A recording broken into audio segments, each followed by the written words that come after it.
Hi hello friends, എല്ലാ കൂട്ടുകാർക്കും പുതിയൊരു വീഡിയോയിലേക്ക് സ്വാഗതം കേട്ടോ.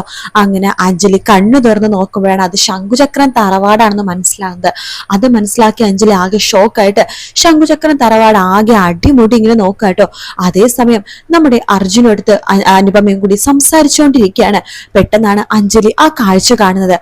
അനുപമ പറയുന്നുണ്ട് അർജുനോട്, നീ എന്തൊക്കെ പറഞ്ഞാലും ഇവിടെ വന്ന് ഇവളെയും കൂട്ടിക്കൊണ്ട് വിടുന്നത് ഒട്ടും ശരിയായില്ല എന്ന് ഇങ്ങനെ പറയുമ്പോഴേക്കും അർജുൻ വേഗം തന്നെ അഞ്ജലിയുടെ അടുത്തേക്ക് പോവാണ്. ശേഷം അഞ്ജലിയുടെ കൈ പിടിച്ചുകൊണ്ട് അനുപമയുടെ അടുത്തേക്ക് വരുവാട്ടോ. എന്നിട്ട് പറയണ്ട്, എടുത്തി ഇത് ഞാൻ താലി കെട്ടിയ എന്റെ ഭാര്യയാണ്, ഇവളെയും കൂട്ടിക്കൊണ്ട് ഞാൻ പിന്നെ വേറെ എവിടെ പോണമായിരുന്നു എന്നിങ്ങനെ ചോദിക്കുമ്പോഴാണ് അഞ്ജലി പെട്ടെന്ന് ഇങ്ങനെ ഷോക്ക് ആവുന്നിട്ട്. അർജുൻ എന്നിങ്ങനെ പറയുമ്പോഴേക്കും നമ്മുടെ ഏട്ടത്തി എന്നിങ്ങനെ ആലോചിക്കാട്ടോ. ആ സമയത്ത് അനുപമ പറയണ്ടേ, എന്തായാലും ഇവിടെ ഇപ്പൊ വലിയ പ്രശ്നമാണ് നടക്കാൻ പോണത്, ഏടത്തി നടന്നു, ഇനി ഏടത്തി ഞങ്ങളെ സപ്പോർട്ട് ചെയ്യണം എന്നൊക്കെ അർജുൻ ഇങ്ങനെ അനുപമ എടുത്ത് പറയാണ്.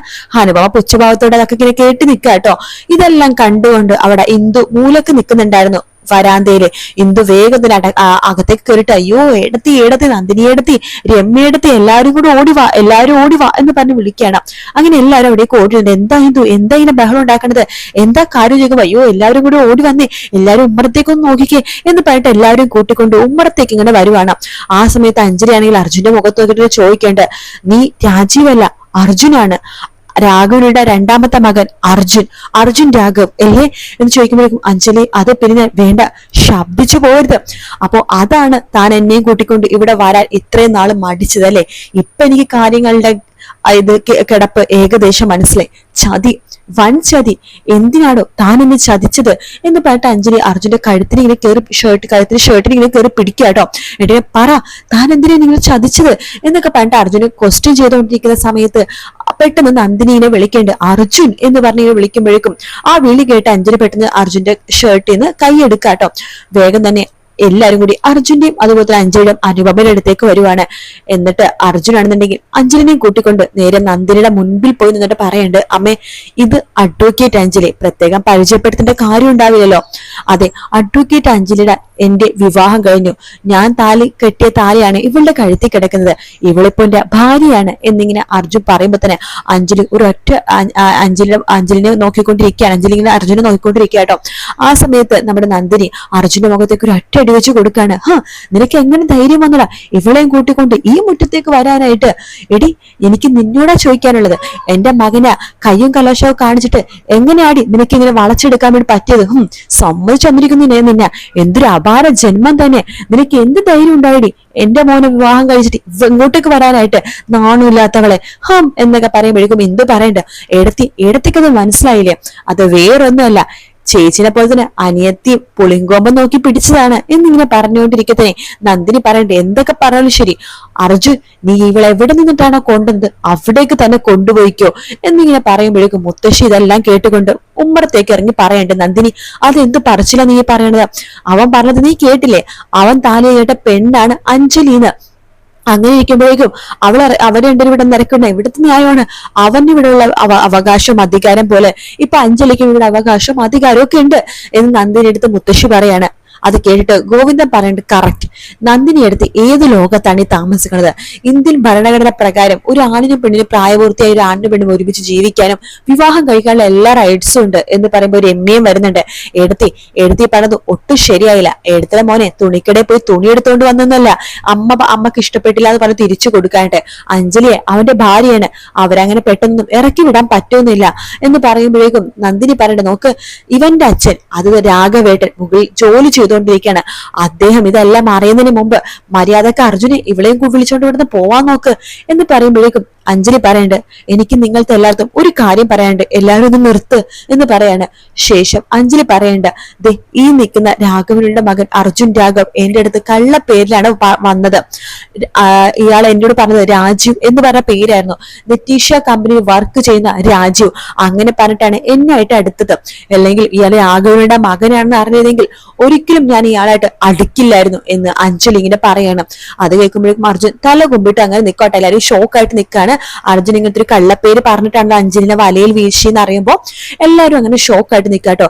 ശേഷം അഞ്ജലി എല്ലാത്തും പറഞ്ഞിട്ട് എല്ലാവരും എന്നോട് ക്ഷമിക്കണം, നിങ്ങളുടെ വിലപ്പെട്ട സമയം കളഞ്ഞത് നിങ്ങളെ ബുദ്ധിമുട്ടിപ്പിച്ചു, എല്ലാവരും എന്നോട് മാപ്പാക്കണം എന്ന് പറഞ്ഞിട്ട് അഞ്ജലി അവിടെ നിന്ന് ഇങ്ങനെ ഇറങ്ങിപ്പോകാൻ വേണ്ടി ഇങ്ങനെ തുടങ്ങുമ്പോഴേക്കും അർജുൻ അഞ്ജലി താനിത് എവിടേക്കായി പോണത് എന്ന് പറയുമ്പോൾ വേണ്ട മതി നിർത്ത്, നോക്ക് ഇനി ഞാനും താനും തമ്മിൽ ഒരു ബന്ധവുമില്ല, എല്ലാം കഴിഞ്ഞു, താൻ ചെയ്തത് ചതിയാ, വൻ ചതി, ഇത് ഞാൻ ക്ഷമിക്കുമെന്ന് താൻ വിചാരിക്കേണ്ട, ഇനി ഞാനും താനും തമ്മിൽ ഒരു ബന്ധമില്ല ഒരു ബന്ധമില്ല, ഞാനിപ്പോ ഇവിടെ നിന്ന് ഇറങ്ങുവാണ് എന്ന് പറഞ്ഞിട്ട് അഞ്ജലി അവിടുന്ന് സ്ലോ മോഷനിൽ അങ്ങോട്ട് ഇറങ്ങി പോകുക കേട്ടോ. അർജുൻ വേഗം തന്നെ അമ്മയുടെ അടുത്തേക്ക് വരുന്നുണ്ട്. അമ്മക്ക് തൃപ്തിയായല്ലോ, അമ്മ ഇവിടുന്ന് ആരെ പറഞ്ഞു വെച്ചെന്ന് അമ്മക്കറിയാവോ, ഞാൻ താലി കെട്ടിയ എന്റെ ഭാര്യയാണ്, അവൾക്ക് സംരക്ഷണം കൊടുക്കേണ്ടത് ഞാനാണ്, ഭർത്താവായ എന്റെ ഉത്തരവാദിത്വമാണത്, അവളെയും കൂട്ടിക്കൊണ്ട് ഞാൻ ഇനി ഈ തറവാട്ടിൽ കയറും, അല്ലെങ്കിൽ ഒരിക്കലും ഞാൻ ഈ തറവാട്ടിലേക്ക് കേറില്ല എന്ന് പറഞ്ഞിട്ട് അർജുൻ അവിടുന്ന് വേഗം വണ്ടി എടുത്ത് അങ്ങ് പോകാട്ടോ. അത് കാണുമ്പോഴേക്കും നമ്മുടെ ഗോവിന്ദ പറയേണ്ടത് അതിന്റെ അടുത്ത് തൃപ്തിയായാലും എടുത്തേക്ക് സമാധാനമായല്ലോ എന്ന് പറയുമ്പോൾ രമ്യ പറയണ്ട് കഷ്ടം തന്നെ എടുത്തേക്കൊന്ന് ക്ഷമിക്കായിരുന്നു, രാഘവേട്ടന്റെ കൂടെ അഭിപ്രായം എടുത്തി നോക്കണമായിരുന്നു. എന്തഭിപ്രായം? ഒരു അഭിപ്രായവും ഇല്ല. രാഘവേട്ടൻ ഇവിടെ നടക്കുന്ന കാര്യങ്ങളൊന്നും അറിഞ്ഞിട്ടുണ്ടാവാൻ പാടില്ല, രാഘവേട്ടൻ ജോലി കഴിഞ്ഞ് വരുമ്പോ ഇവിടെ നടന്ന ഈ സംഭവങ്ങളൊന്നും ആരും പറയാനോ സംസാരിക്കാനോ നിൽക്കണ്ട, മനസ്സിലായല്ലോ എന്ന് നന്ദിനി ഇങ്ങനെ പറയുന്നുണ്ട് കേട്ടോ. അങ്ങനെ അവർ സംസാരിച്ചുകൊണ്ടിരിക്കെ തന്നെയാണ് അവിടേക്ക് കുറുപ്പിന്റെ വണ്ടി വരുന്നത്. കുറുപ്പിനെ കാണുമ്പോൾ തന്നെ എല്ലാവരും ഷോക്ക് ആവാട്ടോ. അതിനിടയ്ക്ക് അനുഭവം മനസ്സിൽ വിചാരിക്കുന്നുണ്ട്, എന്തായാലും അഞ്ജലിയുടെ കാര്യത്തിൽ തീരുമാനമാണ്, അർജുന്റെ കാര്യത്തിൽ തീരുമാനമായി, അതെ താൻ ഇത് തന്നെയാണ് ആഗ്രഹിച്ചത് എന്നൊക്കെ പറഞ്ഞിട്ട് അനുപമ ഇങ്ങനെ സന്തോഷത്തോടെ നിൽക്കുന്ന സമയത്താട്ടെ കുറുപ്പ് വരുന്നത്. കുറുപ്പിനെ കാണുമ്പോൾ എല്ലാവരും ഷോക്ക് ആവാണ്. കുറുപ്പ് വണ്ടിയിൽ നിന്ന് ഇറങ്ങിയിട്ട് നേരെ നന്ദിനിയും എല്ലാവരും ഇങ്ങനെ നോക്കുവാട്ടോ. നന്ദിനി ചോദിക്കണ്ട, ഇതാര് കുറുപ്പേട്ടനോ, എന്താ ഒരു മുന്നറിയിപ്പ് ഇല്ലാതെ? അതെ ഞാൻ മുന്നറിയിപ്പ് തന്നിട്ടാണോ ഇങ്ങോട്ടേക്ക് വരാറ്? അല്ല ഞാൻ ചോദിച്ചെന്നേ ഉള്ളൂ. അല്ല എല്ലാരും എന്താ പുറത്തിറങ്ങി നിൽക്കുന്നത്? ഇന്ദു പറയണ്ട്, അതെ എന്റെ ഒരു ഫ്രണ്ട് വരുന്നുണ്ട്, അവരെ വെൽക്കം ചെയ്യാൻ വേണ്ടിട്ടാ എല്ലാരും പുറത്തിറങ്ങി നിൽക്കണത്. ഓ അല്ല രാഘവനുണ്ണി എവിടെ ചോദിക്കുമ്പോഴേക്കും അദ്ദേഹം മുകളിലുണ്ട് വർക്ക് റൂമില്. ശരി ഞാൻ അദ്ദേഹത്തിനത് കാണട്ടെ എന്ന് പറഞ്ഞിട്ട് കുറുപ്പ് നേരെ മുകളിലേക്ക് കയറി പോവാട്ടോ. ആ സമയത്ത് അനുപമ മനസ്സിൽ വിചാരിക്കേണ്ട, ഈ കുറുപ്പങ്കളിന് നേരത്തെ വന്നൂടെ എങ്കിൽ ആ ഒരു ഇപ്പൊ കഴിഞ്ഞ ആട്ടക്കലാശത്തിന് ഒരു വെടി സംഗമം ഇത് മേളം കൂടി ആയാനെ. അല്ലെങ്കിൽ ഈ രാഷ്ട്രീയക്കാർ അങ്ങനെ തന്നെയാണ്, എല്ലാം കഴിഞ്ഞിട്ടേ വരുള്ളൂ. എന്തായാലും വെടിക്കെട്ട് കാണാൻ പറ്റില്ല, എന്തായാലും നല്ലൊരു അംഗം കണ്ടു, സമാധാനമായി സന്തോഷമായി എന്നൊക്കെ പറഞ്ഞിട്ട് അനുപമയും എല്ലാവരും അകത്തേക്ക് കയറി പോകുവാട്ടോ. ശേഷം കാണിക്കണത് നമ്മുടെ ഉണ്ണിനെയാണ്. രാഘവണ്ണി എന്തൊക്കെയോ പണി ചെയ്തുകൊണ്ടിരിക്കണം, എഴുത്തും വായനയും കുത്തൊക്കെ ആയിട്ട്. പെട്ടെന്ന് അവിടേക്ക് കുറിപ്പ് കയറി ഇടരോ, രാഘവ താൻ എന്താണ് എഴുതുന്നത്? താൻ ഈ എഴുതി കോടതി തലതിരിച്ചു വെക്കോടോ എന്ന് ഇങ്ങനെ ചോദിക്കണം. ഇതാരും കുറിപ്പ് വാടോ ഇരിക്കടോ.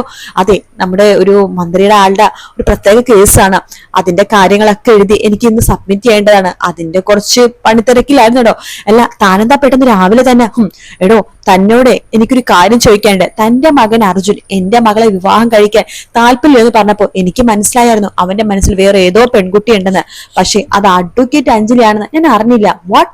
താൻ എന്തൊക്കെയാണ് പറഞ്ഞത്? അതെ തന്റെ മകൻ അർജുൻ വിവാഹം കഴിക്കാനും സ്നേഹിക്കുന്നതും ആരെയാണെന്ന് തനിക്കറിയാവോ? തന്റെ ആജന്മ ശത്രു അഞ്ജലിനെയാണ് അവൻ സ്നേഹിക്കേണ്ടത് എന്ന് പറയുമ്പോഴേക്കും ആകവനുണ്ണി ആകെ ഷോക്കാവുന്ന ഭാഗത്തോടെയാണ് ഇന്നത്തെ എപ്പിസോഡ് തീരുന്നത് കേട്ടോ.